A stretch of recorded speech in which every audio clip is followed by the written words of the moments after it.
This week's Piltch Point with Avram Piltch is proudly powered by Newegg. Whether you're building a new computer or upgrading an existing one, Newegg has all the parts and pieces to make that easy for you. Whether you're looking for hard drives and RAM, power supplies, cases, or even full-built systems, new monitors and TVs, Newegg's got it all, and they do daily deals. Right now, I'm looking at a hard drive, a couple hard drives, and a mouse and a TV, all on special right now, and they change every day, so definitely check out when you're looking for parts. Check out the daily deals to see if they've got something for you. And the best way to do that and to find out all of the products that they offer is by going to pilchpoint.live/Newegg. Oh, wish I knew why the music wasn't loud enough for you guys who are watching live. Anyway, so Avram, it's Mobile World Congress time. We're seeing some new stuff announced, and Microsoft did not disappoint. Yeah, no doubt. It's HoloLens 2. Yay! Announced, I guess today. HoloLens, depending on what time zone you're in, announced today. So really exciting. The new HoloLens 2 coming out. It's gonna have double the field of view. Yay! Which was the biggest limitation on the original one, was that you would look through it and you could sort of tell, like, okay, here's the amount of augmented reality I can see, but the area in my peripheral vision and like slightly higher and lower than that weren't covered. So doubling it hopefully means a closer to completely immersive experience. And what an experience the original HoloLens was. Right. This one, of course, is going to be lighter. It's going to come with some new software out of the box. It will integrate a HoloLens Azure service that will give it a lot more flexibility for programming.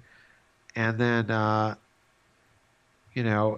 the price of it, though, is going to put it a bit out of reach of anyone but businesses that really have deep pockets to spend on these, because it's going to be $3,500, which I believe is what the original one costs anyway. Yes. Is that right? Yes.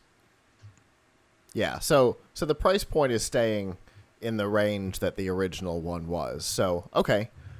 Nothing's really changed there, but things like the Dynamics 365 capability for AR, which by the way is officially available not just for the HoloLens but also for smartphones. So you can now use that capability across all three platforms, which I think is a really cool capability. So you can do the AR, all of the things that we heard about at the launch of the first HoloLens, right? Was all about like how you could do instructions and stuff like that, and grab this tool. Yes, that's the right one. Now do this with the tool, and all that kind of thing. What we saw at Collision this year with being able to have a professional piano instructor instruct you through the HoloLens will also be available. Maybe not that platform, but that capability is smartphone capable as well, all with this new Dynamics 365 remote assistance holographic stuff, which I think is really cool. Microsoft is saying this hardware is the most immersive way to do it, but it's not the only way to do it, which I think is kind of a cool thing. And then they've also got the Azure stuff, which they announced, which I think is really great. From a programmer standpoint, one of the things that was hardest to deal with was the idea of being able to pin a thing to a place in real world space. And this new Azure SDK actually deals with that for you. So yay. Oh, now I can't hear you. Sorry. What I'm really looking forward to is is being able to do more immersive conference calls. I know that's been something Mhm. that's been touted for a while. Where do you see that going? Do you think that's closer? Um, I, it's really going to come down to the software capabilities, right? I imagine that ability existed on the first gen, and just nobody ever did anything with it. It's one of those things that, like, better batteries for smartphones, that gets talked about all the time, and nothing ever seems to actually come of the talk. Yeah, I mean they kept showing demos, situations where people would like meet in a sort of semi-virtual space. It would almost be like I guess what I would want it to be like is almost like if you watch Star Trek Discovery, the hollow sort of the hollow calls they make with people where the person just kind of shows up uh, in the middle of their ship and like has Uh huh. a 3D view of that person. Well, what if you were wearing a HoloLens and you know whoever you were talking to sort of augmented appeared on top of your you know in your conference room or whatever. Right. Yeah, it's definitely an interesting concept that, like you said, is an established idea in sci-fi, which is a good starting point, because we know, once a concept is established in sci-fi, especially if it comes from the Star Trek world, you're way more likely to see it actually come to Yeah. fruition. How many times did Roddenberry get it right? I mean, even the doors we see at grocery stores today. Uh, yeah, but the doors at the grocery store don't make the right sound. Indeed, it's definitely the wrong Doesn't make noise. doesn't make the noise. But That whoosh definitely was a big yes, part of it. yes. But I hear. Yeah, I mean that I'm looking for ways to have more immersive calls with people via HoloLens. Of course, I have to say, and just to show this here, I happen to be wearing my HoloLens, and I did not put this on thinking of talking about it, but my HoloLens sweatshirt. This is one of the few things that I've gotten at a piece of clothing that I've gotten at a press event where I actually have used it a lot Hmm. um, because it's very comfortable.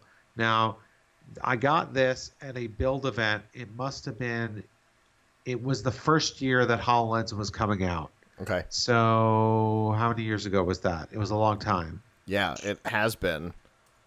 I don't remember when. I don't remember when the original one was announced. It's been a long time, that's for sure. It definitely has.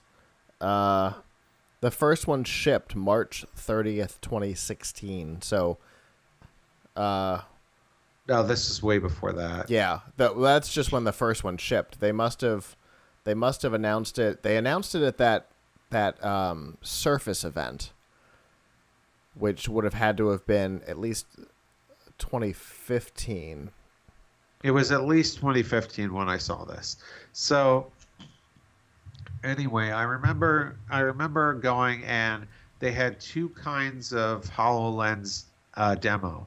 They had one which was for journalists where they would give you like a whole bunch of little scenarios, like you could walk on the moon or something like that. And then they had one that was for developers where they would give them like a Oh. 2 hour seminar about like how to build apps for this thing that isn't even out yet.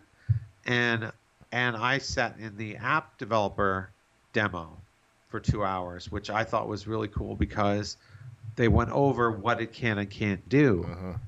And so I was really amazed at just the immersive quality of the video, how you could put virtual objects on top of a table and pick them up and take them off, the spatial audio that things could look closer or farther, hear sound closer or farther from you. Uh huh. Uh, it had it had a lot going for it. So, you know, to think that that's what it was before it came out, And the only thing that I had a problem with it was the field of view.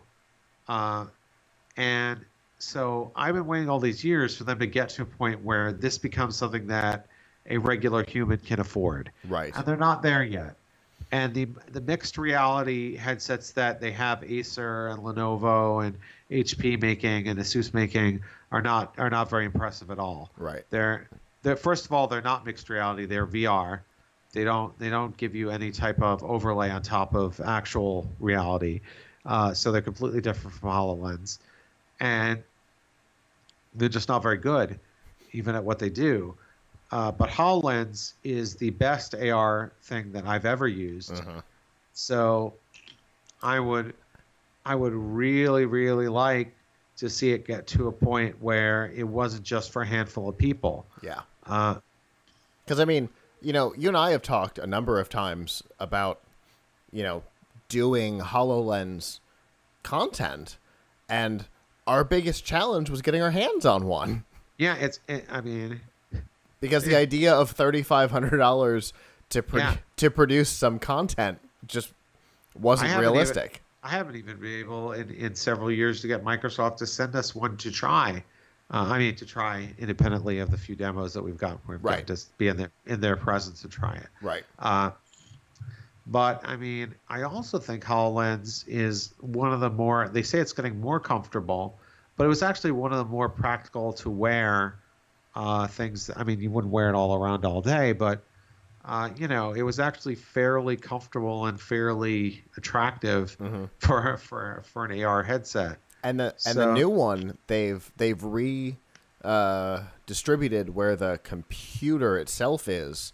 It looks like, from the photos that I've seen, it looks like a lot of the computing is done in the back of the head versus putting all of the weight on the temples, where the last one put a lot of its weight, which is a way better idea. But I'm totally with you. The first one, I've got one in my possession. So now that it's at the end of its, you're always welcome to. Now that it's at the end of its life, I've got one in my possession. And you're right. It's definitely comfortable. It's not the lightweight device that Google Glass was, but it's also not the same thing.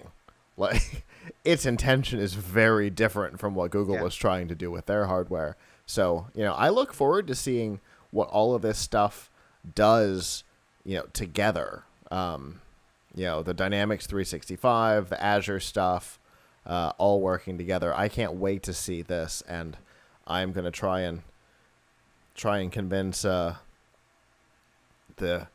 sister company to grab hold of one of these.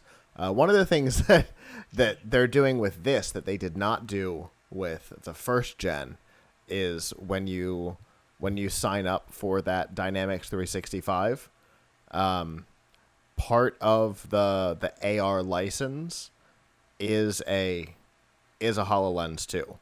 It's $150 a month. But $150 a month versus $3,500 up front. There's a difference there. And then you also get that Dynamics 365 guides and all of that stuff on top of it. So that gives you the ability to get a hold of one without having to spend the $3,500 in a single check. So that's not bad. Now I know that you guys have some content on this already, right? Yes. So we have our article about the HoloLens 2 announcement on tomshardware.com. We also have a number of reviews of things that you can buy right now that, while not quite as exciting as the HoloLens 2, do give you some AR experience.